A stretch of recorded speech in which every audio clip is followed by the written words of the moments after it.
All right, now let's get into this Myron shit. Watch this shit. See what this nigga talking about. This problem with women being 304s is not going away. If anything, it's becoming more of a rampant problem. Girls are getting worse. Earlier and earlier. Women are more incentivized to be 304s with the explosion of OnlyFans and the success. We got bimbos like Sophie Rain running around here talking about I made more money than LeBron James or whatever. So yes, the times have changed. Women are more promiscuous. They believe in feminism. They don't believe in male authority. They don't respect the majority of men. So when I tell guys to get out there and get your body count up, I wish it wasn't that way, but this is the new normal. This is how it is now. And niggas is saying get your body count up to guys is because that's going to give you the experience with these women, because you're going to have to deal with them and maneuver through the game and figure out how they work, and you'll see how they work and act and, you know, dealing with them.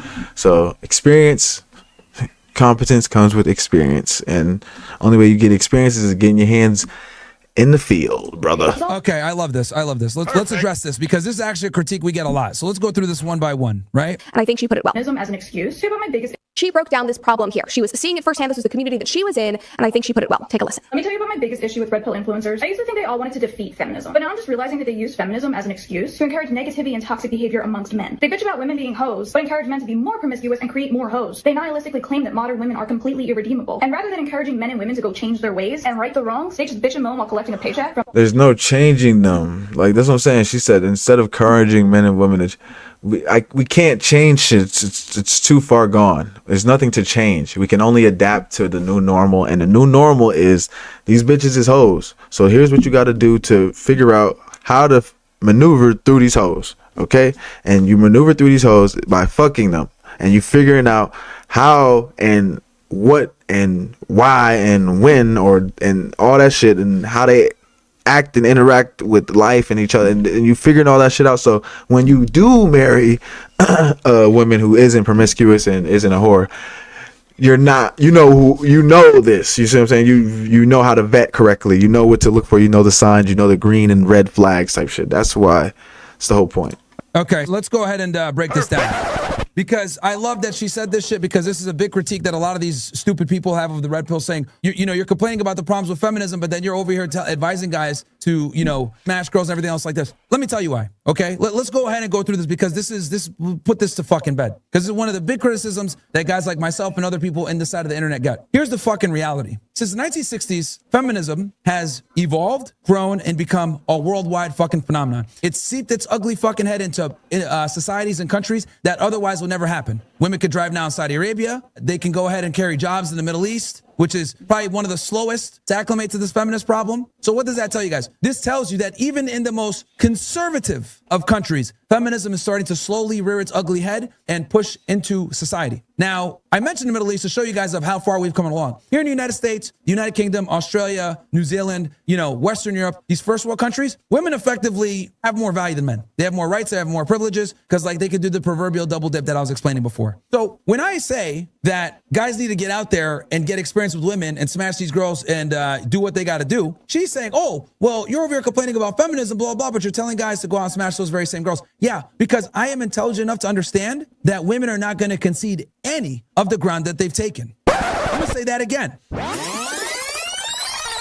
When I dispense this advice and I tell guys to do these things, it's not because I want them to do it just out of nothing. It's that I understand that we are too far gone. This is a movement that's been going on since the 1960s in the United States in particular. Women are not going to concede any of the ground that they've taken in this period of time. They're not going back in the kitchen. They're not going to start being more ladylike. They're not going to stop being 304s. They're not going to stop disrespecting men. They're not going to stop being insufferable. They're not going to stop. And the reason why they're not going to stop is, why the fuck should they? If you have every single advantage as a female, where on one end, you can go to a good school, get a job, get a career, and get any single title that a man can have. But on the other hand, you can also be infantilized and treated like a lady and not take accountability or deal with consequences for your actions. Why the fuck would you concede any of that? Why? And that brings me to my point. I know we're not going backwards. I know that women are going to become traditional again. I know that a majority of them are not going back to the fucking kitchen. I know this because they have zero incentive to do so. Why go ahead and make themselves a one-trick pony when they already have the ability to be a multi-trick pony? They could be a feminist today. They could be a housewife tomorrow. They could be a mom feeding the week after that. They can choose whatever the fuck they want to do. And I think that it's very important that you guys understand this. One thing about women on the weekend, is that they will fight housewife on Monday, access to stuff and have businesswoman Tuesday, Wednesday, Thursday. Even women that are pro-life, will sit there and vote for a candidate that is pro-choice. Does that make sense? I'm gonna say that again for you guys. Women have no problem with voting for or allowing people to be involved in a decision-making process that don't actually give them the benefit that they're fighting for. So I can't tell you guys how many times I've seen women that are pro-life go ahead and still vote for a candidate that's pro-choice. Why? Because they look at it like we don't want our rights ever being infringed upon. Even if I don't agree with it, I want other women to have the right to do it. How many times have you guys seen on the show? I say we need to repeal the 19th Amendment. I don't think women should have the right to vote. And women will sit there and get mad at me. And I'll be like, okay, name the 3 fucking branches. Stupid. They don't know. But it's not because they don't want, when they're sitting there arguing with me for women to vote, it's not because they're arguing for themselves. They're arguing as a collective. The hive mind is strong, chat. Right, but say it's a hive mind. So even if they don't agree or believe in a principle, tell you, girl, like it's this girl shit. Oh God, that shit. I don't know what it is. They all linked up together somewhere, and they just all connected. And telling you, they be like, I wouldn't do it, but I'm not gonna say nothing about her because that's her life, and I would never talk about her because she's doing her thing. So, like, what the fuck? She's showing her coochie online. What do you mean? They will go ahead and defend that principle so other women can get that benefit. It's how they've been able to accumulate all this power over the time. So why am I telling you guys all this? I'm setting the stage to let you guys know we're not going fucking backwards. We're not regressing after we've progressed all this way forward with feminism. We're not going back. So since I know that we're not going back, because even the most conservative of women, by the way, will fight so that women can be 304s. Since I know this, I tell guys that that's the new normal, which means you need to have experience with females nowadays. You just do, unfortunately. And the reason why you have to have experience is because women nowadays have all this power, they have all this leverage, and then if you go ahead and get married to one of them, they have all the power. You can lose your money, you can lose your house, you can lose your kids, you can lose alimony, you can lose your livelihood. So marriage is no longer an institution set up for men to win. It's an institution set up for women to win because the laws, unfortunately, have not caught up to the progress that feminism has made. The laws are still written in a way where men were the primary breadwinner, and if a man did decide to go ahead and leave his woman high and dry, the family courts would fucking punish him for that. That's why these laws are so damaging to men. They're damaging to men to be a deterrent from you leaving her high and dry. Because before women worked, the guy was a breadwinner. If he decided to just up and leave his female, well, you got to pay for that now. You got her to a certain lifestyle. You provide all the money. You're not going to just leave her high and dry and make her our problem. Fuck that. You got to pay her alimony. You got to give her child support, etc. But the problem is that these laws have not caught up to the progression that feminism has made. And now that you understand the political climate that we're at, this is why I dispense the advice that I do. Women get more experience with than men do sexually. They deal with the opposite gender at a rate that far exceeds men dealing with women. So in order for you to be able to identify and then select a girl that will be a good wife to you long term, you need to be able to vet her. You got to be able to understand how women think. And you're only going to get this experience, unfortunately, as a man by getting out there and smashing girls. So when she's saying this stupid shit about, oh, well, you know, you're over here advocating for guys to go hook up with girls or whatever, you're part of the problem. What she doesn't realize is the problem ain't going away. That's what these bimbos like this chick right here fail to realize. This problem with women being 304s is not going away. If anything, it's becoming more of a rampant problem. Girls are losing their virginities earlier and earlier. Women are more incentivized to be 304s with the explosion of OnlyFans and the success. It has now basically become mainstream for women to basically become influencers, aka porn stars. It's more socially acceptable. You got bimbos like fucking Sophie Rain running around here talking about I made more money than LeBron James or whatever. Damn near every single one of these female influencers is basically a softcore porn star. So yes, the times have changed. Women are more promiscuous. They believe in feminism. They don't believe in male authority. They don't respect the majority of men. So when I tell guys to get out there and fucking, get your body count up, I wish it wasn't that way, but this is the new normal. This is how it is now. So the only way you're going to be able to deal with this fucking problem is to go in with your eyes wide open. And the only way to get your eyes wide open is to deal with women, hook up with them, figure out which girls you like, which ones you don't. And then most importantly, be able to identify women that aren't good long-term partners. Because if you never got your fucking pee-pee wet and then all of a sudden you smash this one girl, now you're fucking stuck on a plantation. Never got your dick sucked before. Now you're fucking simping for some bitch. Oh, God. You don't know any better because this is your first partner. Exactly. So she's over here selling you the dream, telling you, oh, I'm a good girl, blah, blah, blah. And as soon as you get in the crib and you tell her, nah, we not doing that. She's like, fuck you mean we not doing that? I'm going to do what the fuck I want.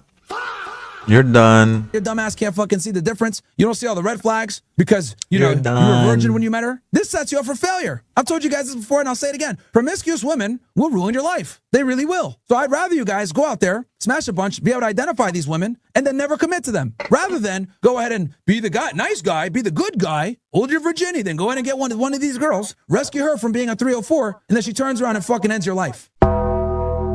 Not literally, but I mean like making it miserable. Because I'm telling y'all, man, promiscuous women No, literally. will fucking destroy your life. Literally. They No, will. no. And that's the problem. Niggas don't be thinking literally. No, literally. Because a bitch that don't listen could literally end your life, bro. Imagine we go out to the movie, all right? We go out to the movie theater. We order me a popcorn, and Tallywhacker bumps into me on my mic. He bumps into us. What a fucker. He bumps right into us, and this little fucker runs up to him and says, "Fuck you, mate." We're cooked, nigga, cause he gonna turn around and slap the shit, beat her fucking shit up. Cause now, guess what I gotta do? Now I gotta fight for my life, cause I can't just let the girl I'm taking out on a date. This is our first date. I can't just let the girl I'm taking out on a date get her ass beat, right? Right? You can't let that. Oh fuck no, you can't let that happen. You're gonna look like a bitch if you do. Then this nigga pull out a knife, stab your ass. You on the ground bleeding. You just trying to get some coochie at the movies, nigga, and you on the ground bleeding. Trying to tell you niggas be like, bro, you're so No, I'm real. Cause that can really happen. Cause these bitches don't listen. So if you get a motherfucker that don't listen, it's unpredictable. It's like having I don't know if y'all niggas play Pokemon. It's like having a Pokemon and you don't got all your badges. It's like getting that level 100 Charizard and you have one badge. That nigga is not, you don't know what the fuck, that nigga might fly away. He might go back in the Pokeball. Like, you don't know what the fuck that nigga gonna do when he fights. So you can't even use the nigga. He might be level 100. The nigga in front of you might be level 2. But you don't know what this nigga gonna do. So it's like he useless, bro. Like he just useless. So it's like unpredictability is not, it's just not very useful. You got to be able to predict what she's going to do and how she's going to act so that you don't have a wildfire spreading at any time in your life. It's fucking crazy. You got to pay attention. crazy part is we live in a society that no longer shames them for being promiscuous. That's something else you got to get in your head. We live in a world now where they tell women your happiness overrides everything. Okay? It's totally acceptable to leave your husband, leave your man, leave your family, leave your kids in pursuit of your own happiness. And that should override everything else. Men will sacrifice their happiness for their family. Women will sacrifice their family for their happiness. Completely different. Fatality. So when bimbos like this chick over here are saying, oh, well, these red pill guys advocate for men to go out there and smash a bunch of girls, it's hypocrisy. No, this is the new normal. Right. So this is how men have to train. In order for you to identify 304 so that you never— It's the Hunger Games right now, nigga. 304s, unfortunately. Because the other thing I want you to be able to do also, besides being able to identify 304s, I don't want sex to have power over you guys. Does that make sense? Because here's the thing. If you're a guy that isn't sexually experienced and some girl, gets your pee-pee wet for you, you're going to be more inclined to make really bad decisions or simp or lose focus because you've never got laid before. But if you can go ahead and make it where sex isn't that big a deal to you, who gives a shit? It's going to put you in a way more powerful position. I'm trying to tell you, because now you telling bitches, are we fucking? No. All right, bye. I'll see you later. And they're like, what you mean? You only want to fuck? Yes. Bye. Duh. Stupid. Because female game is leveraging sex for Just compliance. like that. Okay? All you stupid ass Just niggas like in here, that. pay attention. Female game is simply leveraging sex for compliance. So in other words, you got to take me out on a date. You got to go take out the trash. You got to do X, Y, Z to get sexual access to me. Now, if you're a fucking monkey simp